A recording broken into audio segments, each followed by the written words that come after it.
and fighting, because we have so many people throughout the world who know that we are fighting for the right thing. And for that, we are very grateful. Kira Rudik, thank you very much for being with us. All the best to you. Thank you. Joining me now is Tom Nichols, staff writer for The Atlantic. He is a professor emeritus of national security affairs at the U.S. Naval War College. Tom, thanks for being with us. Your reaction to what you've seen and heard ahead of this meeting, and I ask what you've seen and heard because there was some interesting body language there in terms of power dynamics. Yeah, first, I think it's clear Donald Trump either still doesn't understand this conflict or is just lying about it. He really has no interest in doing anything but supporting Vladimir Putin's position on this. When you have someone whose country has just been barraged, civilian targets have been barraged by an aggressor and an invader, and you decide to bring up, well, you know, some things exploded in Russia too, that's a tell.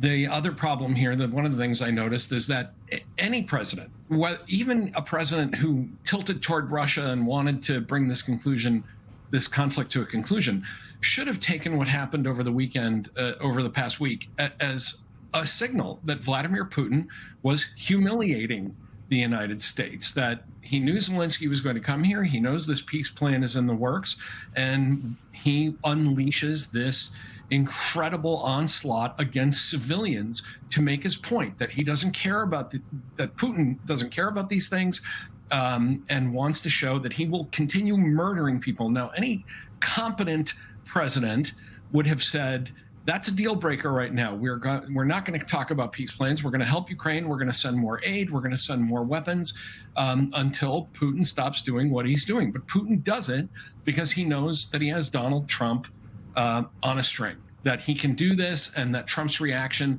will be to perceive that as strength and to pressure the Ukrainians. And I'm frankly, I'm not hopeful. I think Kira Rudik's point about, on the ground for Ukrainians, nothing is changing, is a really important one. And I don't think Putin has any interest in giving up on any of this, and he still intends to simply murder his way out of this this conflict that he painted himself into 4 years ago.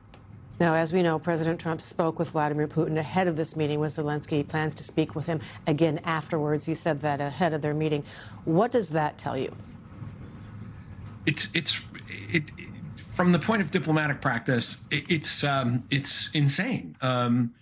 You don't check in with the aggressor when you're talking to a putative friend and ally. And you don't report in afterwards. You talk with your friends, with your allies, with Ukraine, and then you tell the Russians, here's the offer. Here's what you need to do. And instead, it's almost like Trump is acting like an intermediary, trying to express Putin's wishes to Zelenskyy and to the world, which is what he did after the Alaska summit. It's what he does every time he gets off the phone with Putin.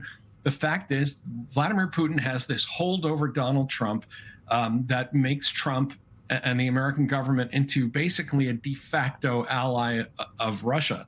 Now, the one thing that was clear from, as you said, Michelle, watching the body language, Trump's bored with this whole business. What he wants is a deal. He wants to be able to say he solved something, he fixed something, which is why he's talking about money and economic benefits and things like that. That may...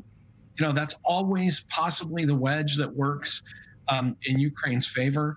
But I think when you're checking in with Putin before and checking in with Putin afterwards, it's embarrassing, it's humiliating, and it's diplomatically incompetent. I want to ask you about Volodymyr Zelenskyy because he's such an interesting character. If you go online, you can find pictures of him in the Ukrainian version of Dancing with the Stars, wearing bell bottoms and a spangly outfit, and now he is, leading the effort to reach some sort of peace plan in a country that has been war-torn for more than 4 years. Can you tell us a little bit about what you see in his evolution of leadership and how he walks into this room with any hope of leaving with something of substance? He's a man who rose to the moment, as men and women in moments of great peril can sometimes do, and Zelenskyy did it.